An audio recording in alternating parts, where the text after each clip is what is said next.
First, I'd like to say congratulations to everyone on this occasion, which is Eid-e-Akbar. We have three well-known Eid: Eid-al-Fitr, Eid-al-Adha, and Eid-e-Ghadeer.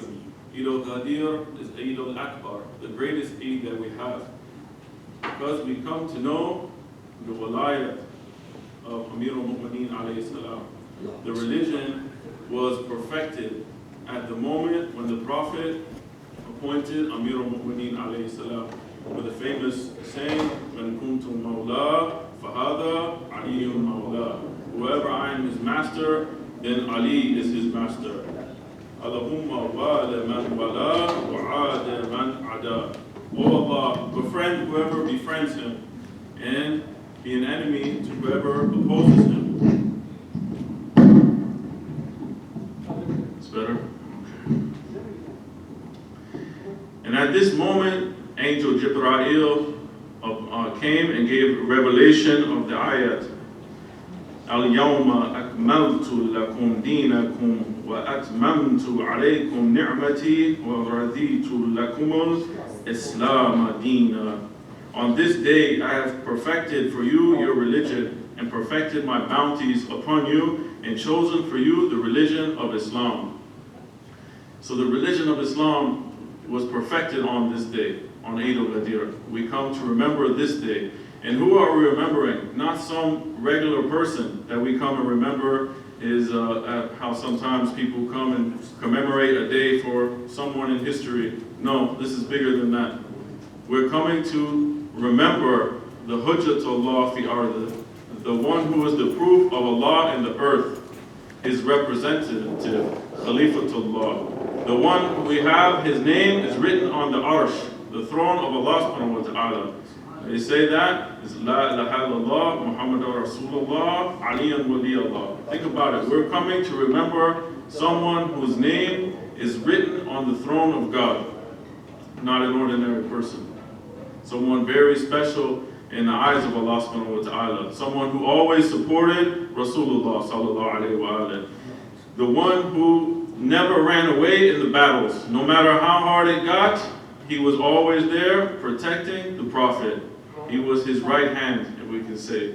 The one who slept in the bed of the Prophet, fearing that he would get to death. He did not care. He did not fear about that. Most people, if you say, the assassins are coming to kill me tonight, will you sleep in my bed? No way. Everyone will be like, no way, I'm not doing that.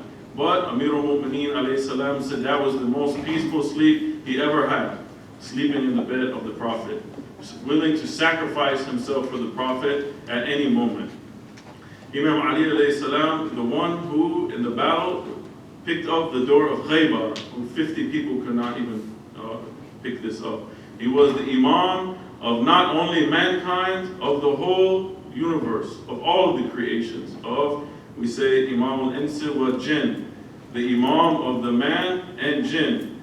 There's a famous story about Amir al-Mu'mineen alayhi salam when he's in Masjid al-Kufa. And there's a door in Masjid al-Kufa, if you go there, it's called Babu Thu'ban, the door of the serpent. Why is it called door of the serpent? One time, Amir al-Mu'mineen alayhi salam was issuing his verdicts, giving his lessons in the shrine of Kufa, the Masjid al-Kufa. There was a big serpent that came into the masjid, and people were afraid of this. Obviously, giant snake come in, and if he comes in here, we're all going to get out of the way and run. So everyone was afraid. This snake, this serpent, came up to Amir al-Mu'mineen, and everyone was afraid for him. And it started talking to him. And then Amir al-Mu'mineen replied to this serpent, and it left. And everyone was asking, what is going on with this serpent? Why is this thing here? And why didn't it bite you? It looked like you were conversating with it. Amir al-Mu'mineen alayhi salam said this was a leader of the jinn, and he had a dispute in a case. He was a judge. He was trying to judge in a case, and he couldn't come to conclusion, so he came and asked me, and I gave him the correct verdict, and now he's going back to his people. Then he named his door Babu Thu'ban, all the way till today. If you go to Masjid al-Kufa, you'll see that door today. We're talking about someone if we try to mention the fada'il of Amir al-Mu'mineen alayhi salam, we'll never be able to do it. We won't even reach to the lowest part of it. We could sit here all day, all night, all of our life, and I don't think we'll ever reach the status of Amir al-Mu'mineen alayhi salam. It can be done. Amir al-Mu'mineen would answer all of the questions. Unfortunately, the people didn't ask him very good questions a lot of times, but he would answer all of the questions. They would waste the time with Amir al-Mu'mineen alayhi salam, unfortunately, ask him silly questions sometimes. He said, ask me before you lose me. And they would ask him questions, how many hairs do I have on my head? And these silly questions.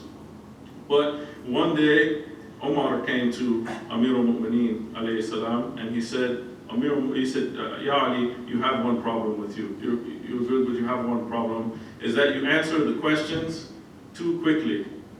You don't think about the question. He said, Omar, if I ask you how many fingers do you have on your hand, what are you going to answer me? 5. Right away. You don't have to think about it. You have 5 fingers. Right? So he said, this is how I am with any question that's asked to me. Whether it's big, small, anything you ask Amir al-Mu'mineen alayhi salam, he's able to answer it. We have narrations in Al-Kafi that state when the Imam wants to know, Allah makes him know. He's not independent from himself. He's not Al-Alim. Allah subhanahu wa ta'ala is Al-Alim, the one who knows everything. But when Imam wants to know, this is one of the Sifat al-Imam, one of the attributes of the Imam. They have a connection between them and the heavens, a light. It's in Al-Kafi narrations. That when they want to know something, they know. They don't have to sit and think about it and ponder about it and research about it. No, they know right away. Because they are the representatives of Allah subhanahu wa ta'ala on the earth. So when we come, this is just brief introduction about Amir al-Mu'mineen. We can't get anywhere close to it. When we talk about Eid-e-Ghadeer, we have hadith قال إمام رضا عليه السلام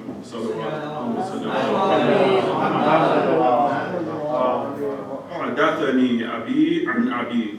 So he narrates the narration from his father, Imam Qadam, from his father, Imam Sadiq عليه السلام قال إن يوم الغدير في سماء أشهار منه في الأرض. This day of Yawm al-Ghadeer, this Eid-e-Ghadeer that we have, we're celebrating today, is more famous in the heavens than it is on the earth. We're coming to celebrate a day that the angels are celebrating. The whole heavens are celebrating the appointment of Amir al-Mu'mineen alayhi salam. And they remember this day. More famous there than it is here. So it's a very important day for us. So one thing that I wanted to bring is to talk about one point of the status or the maqam of Amir al-Mu'mineen alayhi salam, and that is shafa'ah. I want to show his position and how he will intercede for us. So we need to go into a little bit of introduction about shafa'ah and Amir al-Mu'mineen alayhi salam, his role in shafa'ah or intercession on Day of Judgment. قال الله تعالى في كتاب الكريم بسم الله الرحمن الرحيم فتلقى آدم من ربهم كلمات فتاب عليه إنه هو تواب الرحيم. Allah subhanahu wa ta'ala says in Surah Baqarah, ayat 37, Then Adam received words from his Lord, then turned unto him. Verily he is the oft-turning, the most merciful. When we look at our narrations, we have these narrations in Shia too, but I want to bring one from the other school, Mukhalifin or Sunnis. We have Sunni narrations that say, Abdullah ibn Abbas asked, he said, I asked the Prophet, what words did Adam receive from his Lord? Then he turned unto him. Because Quran says he received some words, kalamat, some words.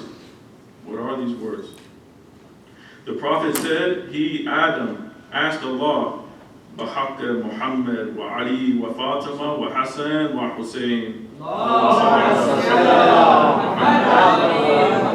Adam asked by the right of Ahlul Bayt, alayhi salam, and then Allah turned to him. He used the names of Ahlul Bayt. How did Adam know the names of Ahlul Bayt? That's the next question. If Adam is the first of creation of mankind, how does he know names of Ahlul Bayt will come much later. It says, then Adam said, O Lord, verily I see figures. These figures are the likeness of my creation. Then what is that? He saw something in the shape of him. He said, what are these figures? Allah said, this is the light of two figures from your children. The name of the first two is Muhammad. The beginning of the prophethood is with you, and its end is with him. And the other is his brother and son of his father's brother. His name is Ali. He will stand by and support Muhammad in his time of need and help him with his hand, with his strength. And the lights that are around it are the lights of the progeny of this prophet from his brother. This Ali will marry the prophet's daughter, being for him his wife, and uniting by it the first of creation of faith, and confirming for it that made her the leader of the women of the worlds. And her origination and her progeny are from the two lights.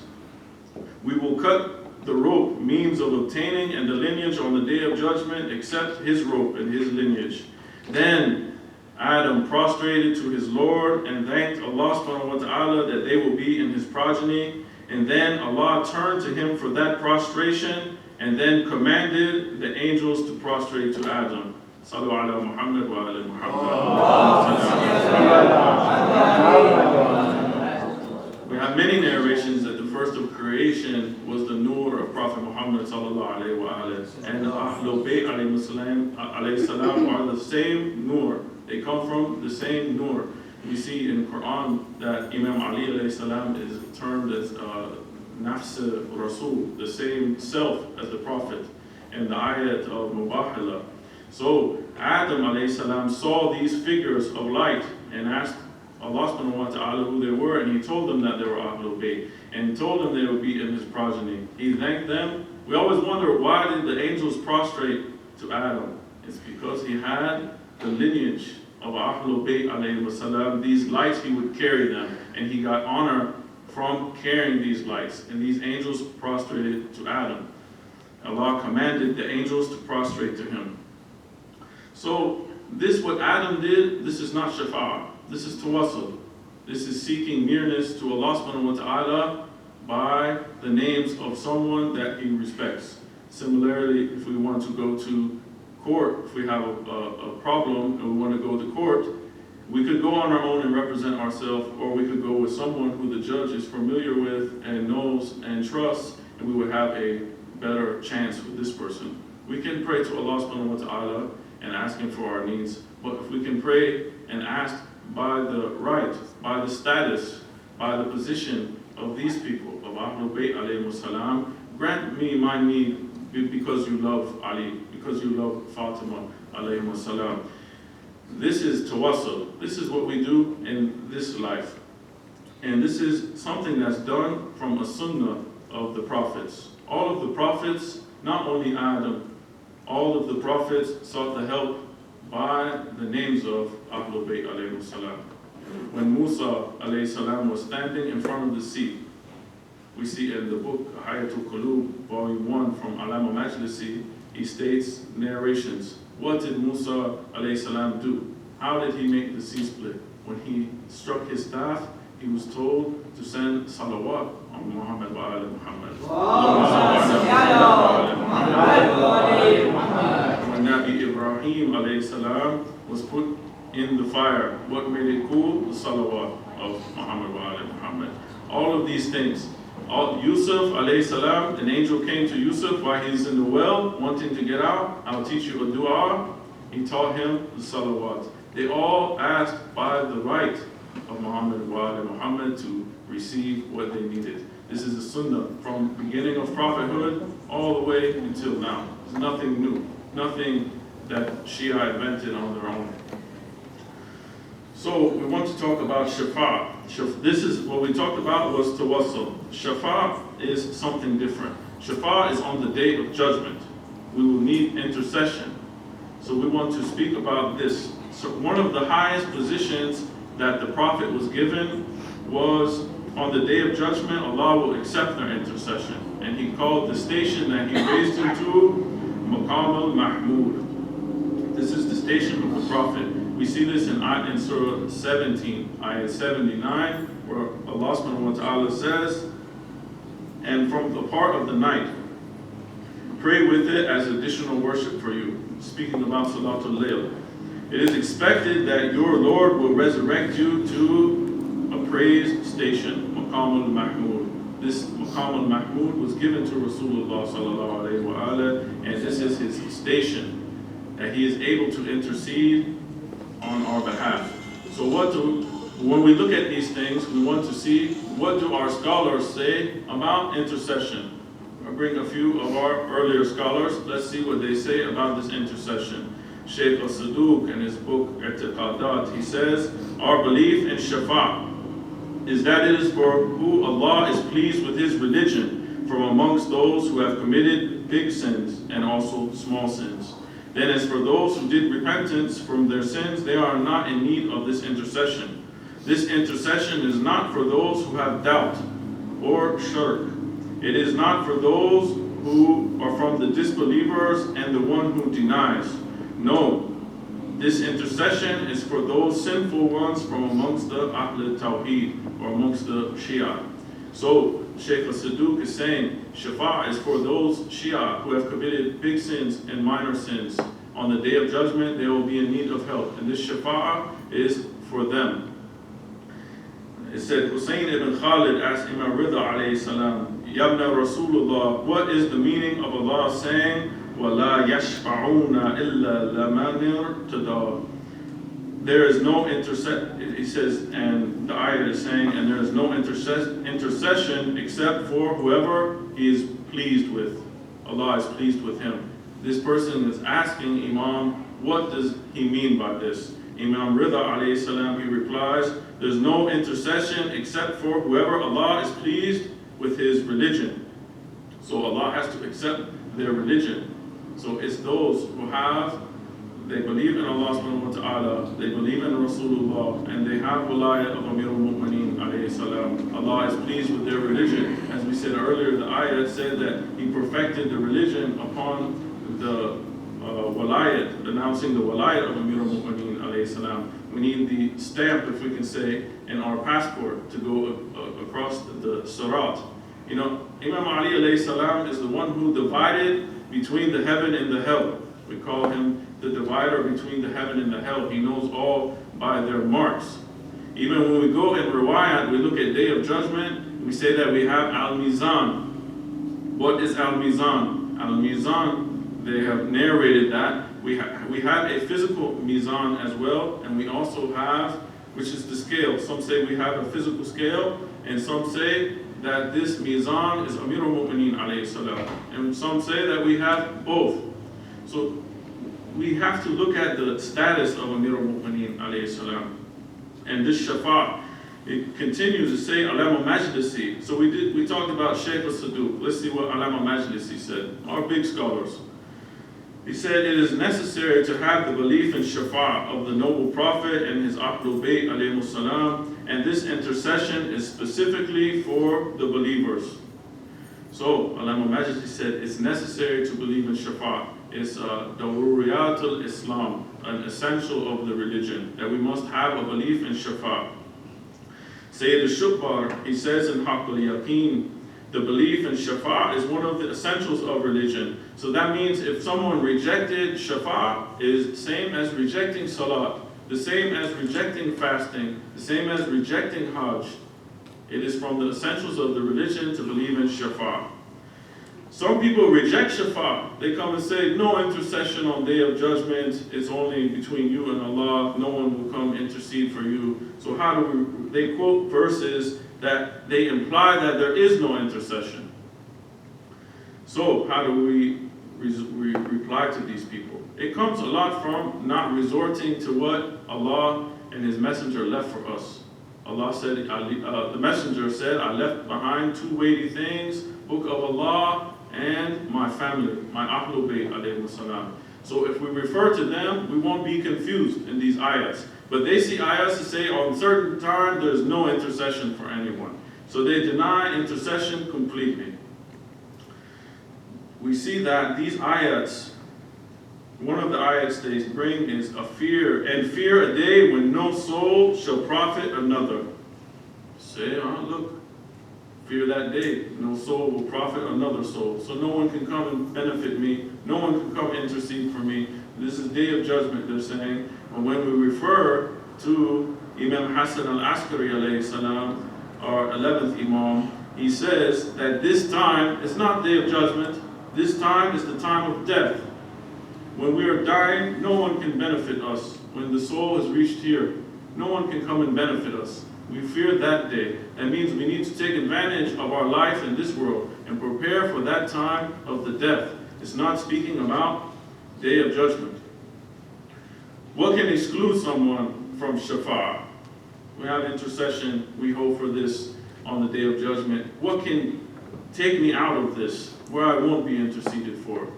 There are some things that I found, and we see that one of them is those who harmed Ahlul Bayt, alayhi salam, to harm the Prophet, to harm Ahlul Bayt. This will take one out of being able to receive shafa'ah. Rasulullah sallallahu alayhi wa alayhi salawat.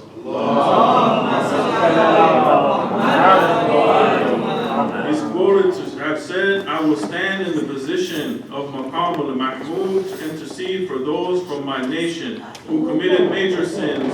Then Allah will grant them intercession. However, there will be no intercession for those who harm my progeny or harm my family. So there's no intercession for those who harm Ahlul Bayt alayhi salam. Cannot come and say, this narration explicitly says it. So no one can come and say, oh, maybe they harmed Ahlul Bayt, and maybe Allah subhanahu wa ta'ala forgive them on the day of judgment. Rasulullah, he speaks revelation, was revealed to him. He says, there will be no intercession for whoever harmed my family. Second thing, those who reject fundamentals of Islam. It's Imam Sadiq alayhi salam, he says, whoever rejects three things will not, it's an Arabic narration, man ankaru thalathatu ashya falaysa min shi'atina. Whoever rejects these three things is not from our Shia. Imam Sadiq, what are these three things that will expel one from being a Shia of Ali Muhammad? Number one, al-Mi'raj, disbelieving in the Mi'raj, or the ascension of the Holy Prophet. Second one, Masa'alatul fil Kubr, fil Qabr, the questioning of the grave, that we believe will be questioned in our grave. If someone rejects this, they are not from the Shia of Imam Sadiq alayhi salam. And the last one is Shafa'ah. The third thing will exclude one from Shafa'ah is taking the Salat lightly. Qala Imam Sadiq alayhi salam, La yanalu shafa'atuna man istakhaffa bis-salat. Those who consider Salat as something light, something insignificant, they don't care about Salat, they will not receive Shafa'ah of Muhammad wa ali Muhammad.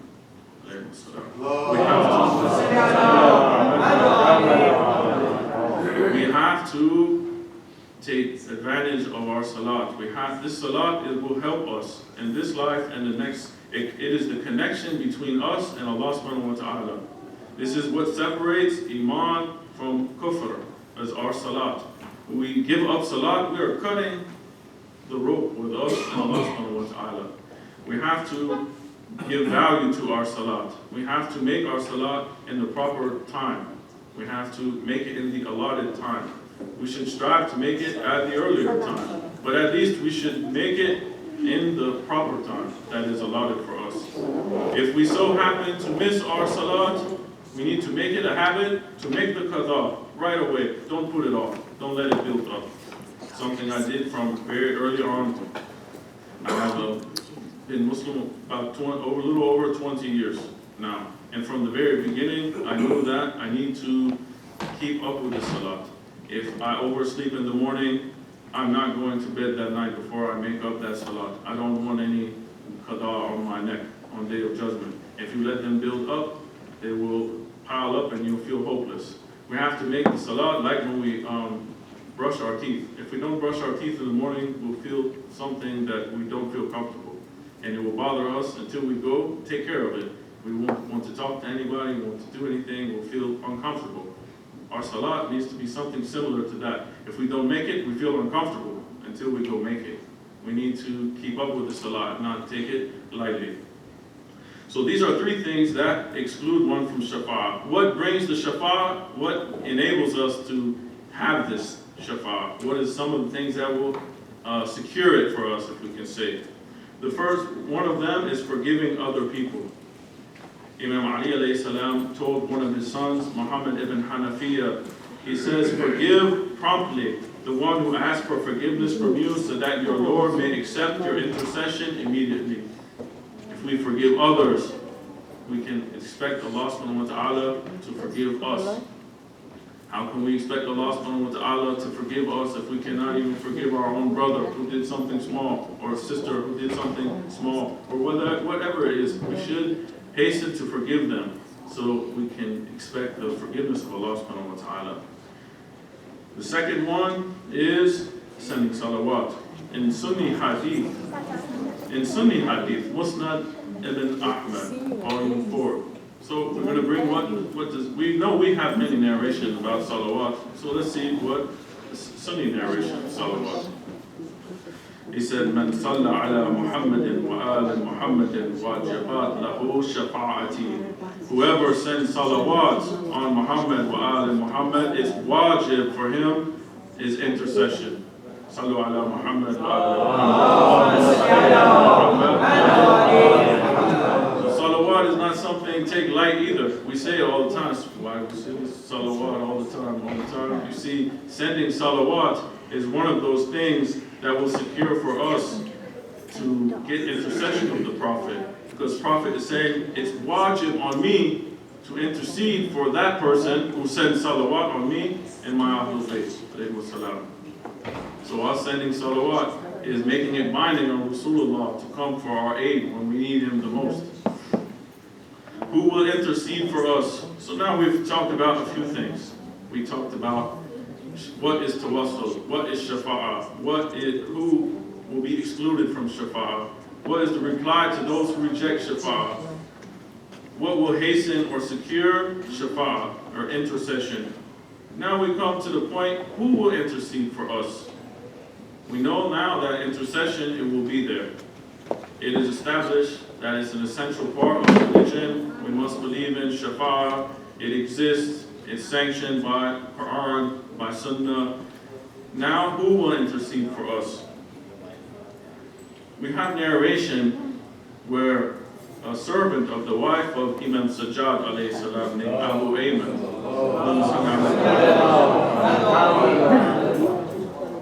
This servant, Abu Ayman, he came to Imam Bakr alayhi salam and he said, you are making people arrogant.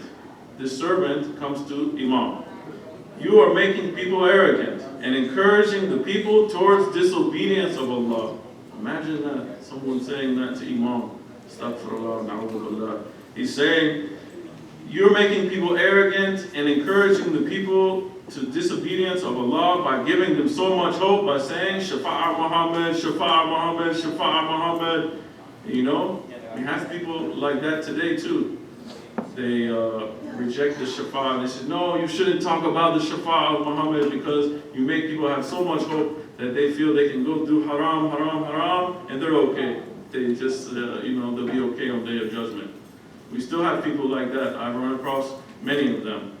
And some people, they think they're too good to get shafa'ah. They say, I'm a good person, I don't need shafa'ah, I'm good, I don't commit any major sin, I don't do anything. What do I need shafa'ah? Allah gonna forgive me, I'm gonna go Jannah. They think this way. So this was even going on back then.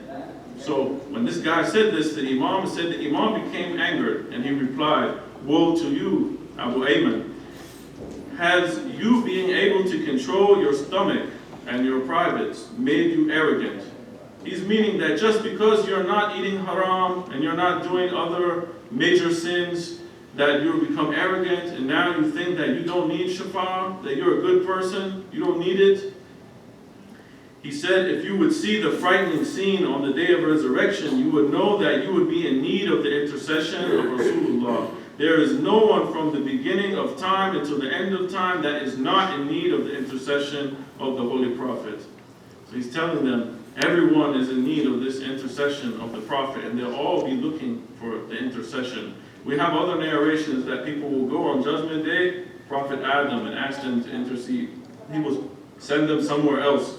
They go to a different prophet, ask him, no, just go somewhere else, and all the way until they get to our prophet, Prophet Muhammad sallallahu alaihi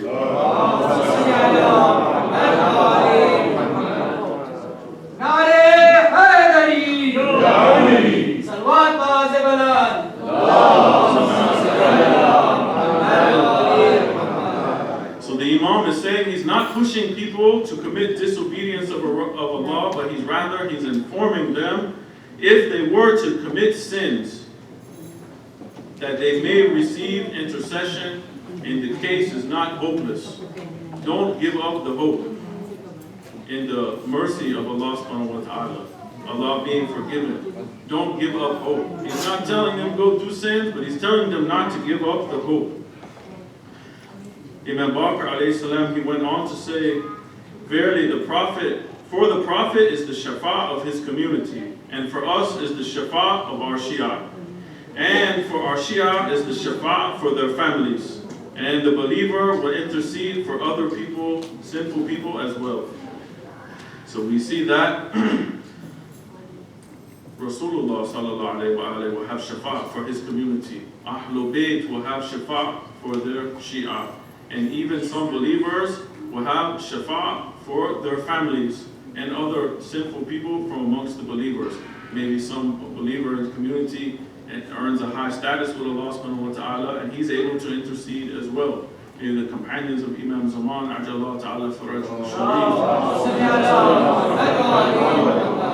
maybe they will be able to intercede for other people as well. So Imam Bakr alayhi salam was asked about the ayat. The ayat, it says, for them Allah will replace the evil deeds with good. And Allah is the all-forgiving, the most merciful. Surah 25, ayat 70. فَأُولَٰئِكَ يُبَدِّلُ اللَّهُ سَيِّئَاتِهِمْ حَسَنَاتٍ وَكَانَ اللَّهُ غَفُورٌ رَحِيمٌ. So, he asked about this ayat. What does Allah mean by those people who Allah will replace their evil deeds with good deeds? What does it mean by this? So he asked the Imam. Imam said that for the sinful believer will come on Day of Judgment to the place where he will stand for the reckoning of his deeds. Then Allah will undertake his reckoning. Go to the hisab, the reckoning of deeds. He will not make any of the people aware about this reckoning so that no one will know about his sins until he will confess the sins to Allah. So, look at the mercy of Allah subhanahu wa ta'ala. He does not even showcase our sins to the other people. He is hiding them on Day of Judgment. We should take lesson from this, because when we see faults in other people, what do? Do we hide their fault, or are we the first one to broadcast it all over the place? We sent it to our whole mailing list, email, WhatsApp, Facebook, Twitter, Instagram, all over the place. Or do we conceal our brother's faults or our sister's faults? Think about that. Allah subhanahu wa ta'ala will conceal our faults. So he will ask the writers, those angels that write our deeds, he will ask them to change the sins to good deeds. SubhanAllah. Then he will make those good deeds apparent to the people. He didn't show our bad deeds. He changed them all to good deeds. And now he shows the good deeds to the people. They will say, the people will see the believer who had all these bad deeds, and they were changed to good deeds. The people will see this believer, and they'll say, this believer doesn't even have one sin. They were like, MashaAllah, this person, did he ever do anything wrong in his whole entire life? We're looking at his sheet of deeds, nothing. Then Allah will command for him to go to the paradise. This is the interpretation of the verse. This is exclusively for the sinful ones from amongst our Shia. So Imam says this is for the sinful ones from among the Shia. So not to give up the hope that we have good belief. We are trying our best. Maybe we have some sins. Not to give up. Some people get overcome by their sins. And they say, you know what, I can never do the right thing. I'm going to leave it. I'm just going to leave Islam, I'm going to stop praying, I can't do the right thing, I'm just going to leave it. No, we have to try our best and don't let hopelessness overcome us. To summarize a long narration, and this is what I'll end with tonight, to see the status of Amir al-Mu'mineen alayhi salam.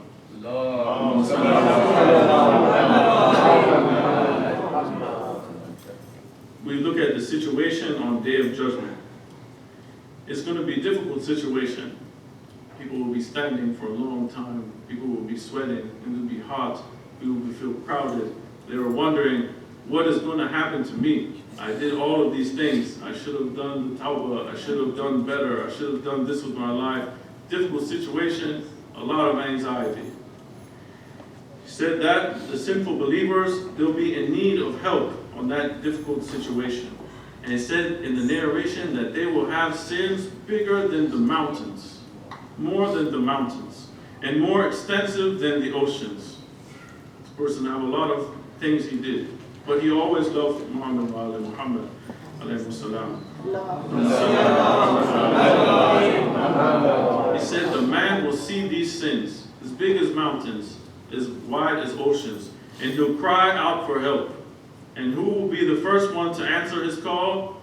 Ali ibn Abi Talib alayhi salam, Amir al-Mu'mineen.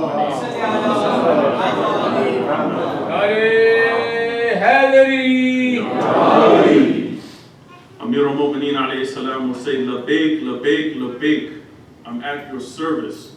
Amir al-Mu'mineen will come to our aid when we need him the most. He will say, you were tested for the sake of loving me, and you were oppressed for my sake. You went through all these hardships for being Shia because you loved me, Amir al-Mu'mineen, and you were oppressed for loving me. He said you were tested for loving me. Imam Ali alayhi salam, he'll ask Allah subhanahu wa ta'ala on that day if he will allow this sinful believer to go to paradise.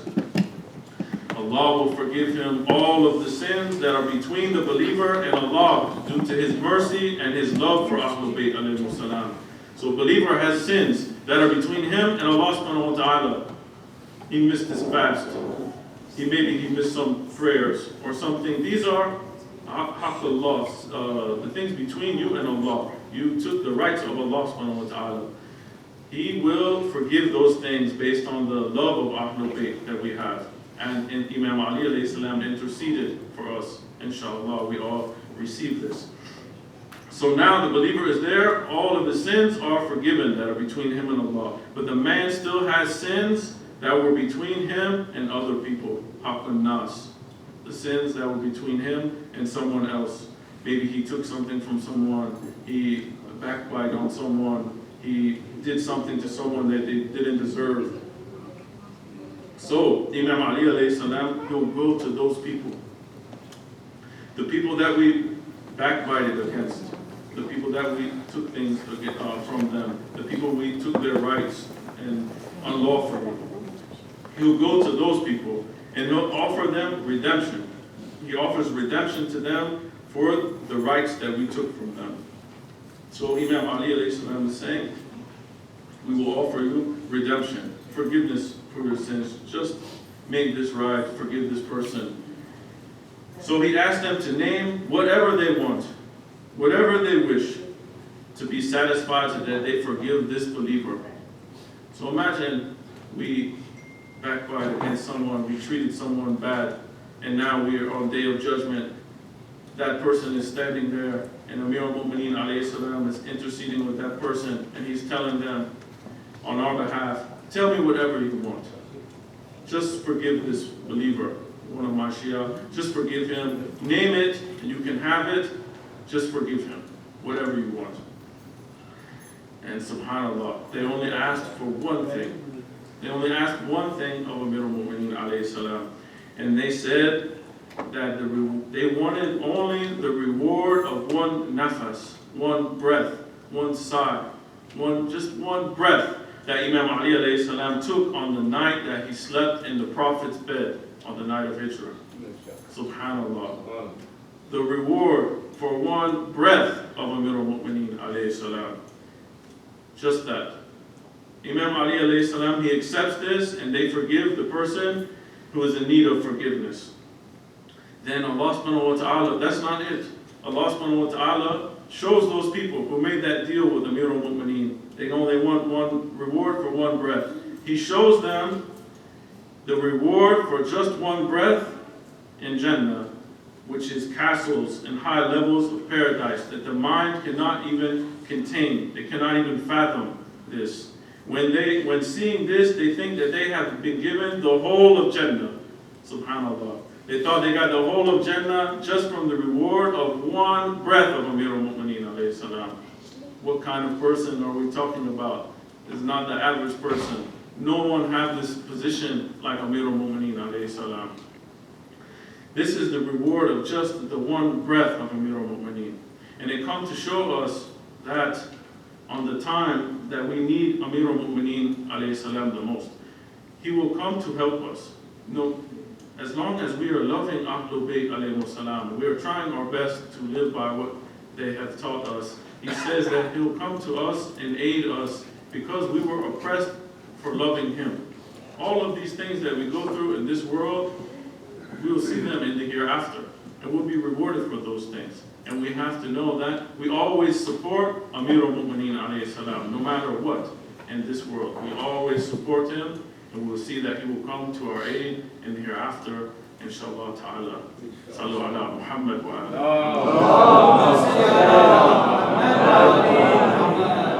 May Allah subhanahu wa ta'ala forgive all the believers, the mu'mineen and mu'minat, and all of those who passed away, and may he grant us the reward of remembering Amir al-Mu'mineen alayhi salam on this day of Eid-e-Ghadeer, and allow us to remain steadfast on the walayat of Amir al-Mu'mineen alayhi salam from now until the time we are dead. We hope that we die on the path of walayat, the path of Sirat al-Mustaqim, the path of Ali ibn Abi Talib alayhi salam. Sallu ala Muhammad wa ala Muhammad.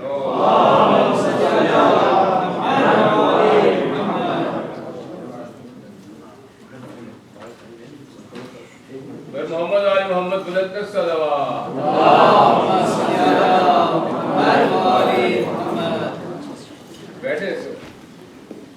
Brother, we still have some presentation, please.